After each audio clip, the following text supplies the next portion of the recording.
আজকে ফুডি আফতারের পক্ষ থেকে বাংলাদেশের একটা প্রাণ পটেটো চিপস নিয়ে ব্লগ করব। তো প্রাণ পটেটো চিপস আমরা কম বেশি সবাই খেয়েছি বাংলাদেশে। তো মালয়েশিয়ায় এটা শুধু পাওয়া যায়, আর অন্য কোনো চিপস বাংলাদেশি চিপস এখানে পাওয়া যায় না। তাও হচ্ছে এই একটা বাংলাদেশ টাকায় চিপস কিনেছে 30 টাকায়, কিন্তু বাংলাদেশে এই চিপস মেবি এখন 10 টাকাই আছে। দাম আমার ধারণা বাড়ে না এটা। তো এটাই হচ্ছে সমস্যা। একটা চিপস মালয়েশিয়ায় বাংলাদেশের যে কোনো একটা চিপস খেতে গেলে সর্বনিম্ন 30 টাকা গুনতে হয়। এই হচ্ছে বাংলাদেশের একটা চিপস, 20 গ্রামের চিপস, এটার জন্য আমাকে পে করা লাগছে বাংলাদেশ টাকায় 30 টাকা। এটা হচ্ছে বাংলাদেশ চিপস। বাংলাদেশের চিপসের আরেকটা সাইজ আছে এখানে প্রাণেরই, ওটা দাম 90 টাকা বাংলাদেশ টাকায়। তো ওটা সাইজ একটু বড়, ওটা আমি এখনো কিনি নাই। আমি রেগুলার এটা খাই কারণ এটা আমার এখানে পাওয়া যায় অ্যাভেলেবেল। তো এই জন্য এটাই আমি রেগুলার কিনে খাই।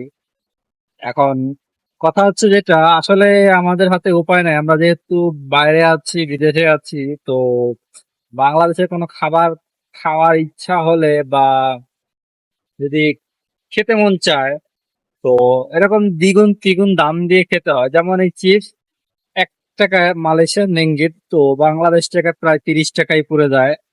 দেন শুধু চিপস না, বাংলাদেশে যত খাবারই আমরা মালয়েশিয়ায় বসে খাই না কেন, মোটামুটি 3 গুণ টাকা 2 গুণ টাকা গুনতে হয়, দেন ওটা আসলে পাওয়া যায়।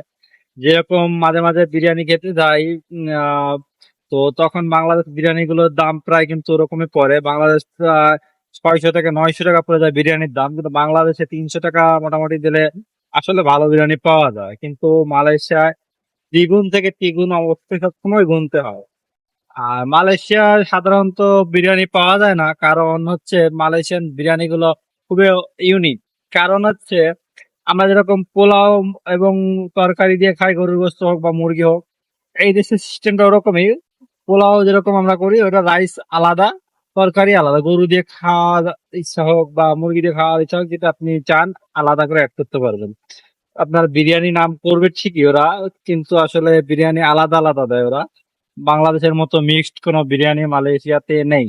আর যেটা পাবেন ওটা হয় পাকিস্তানি রেস্টুরেন্ট, তাহলে বাংলাদেশি কোনো রেস্টুরেন্ট। এই জায়গাতেই শুধুমাত্র মিক্সড তরকারি সহ যে বিরিয়ানি হয় ওটাই পাওয়া যায়। তো ভালো থাকবেন, আল্লাহ হাফেজ। আজকে পটেটো নিয়েই বলতে আসছিলাম। তো বাংলাদেশে যেদিনই আসি না কেন, আমি শত শত প্যাকেট পটেটো কিনবো, কারণ আমার পটেটো অলওয়েজ ভাল লাগে। যেহেতু মূলত আমার পটেটো পছন্দ বোম্বে কোম্পানিরটা, বাট মালয়েশিয়াতে প্রাণটা পাওয়া যায়, তাই প্রাণটাই খাই। তো বাংলাদেশে যেদিনই আসি না কেন, আমি শত শত প্যাকেট শুধু পটেটো কিনবো খাওয়ার জন্য। কারণ 2-5 হাজার টাকার পটেটো নিলে অনেক, কারণ 30 টাকা দিয়ে খাই, অবশ্য একটু গায়ে বাঁধে। তো কিছু করার নাই। যাই হোক, আল্লাহ হাফিজ, ভালো থাকবেন।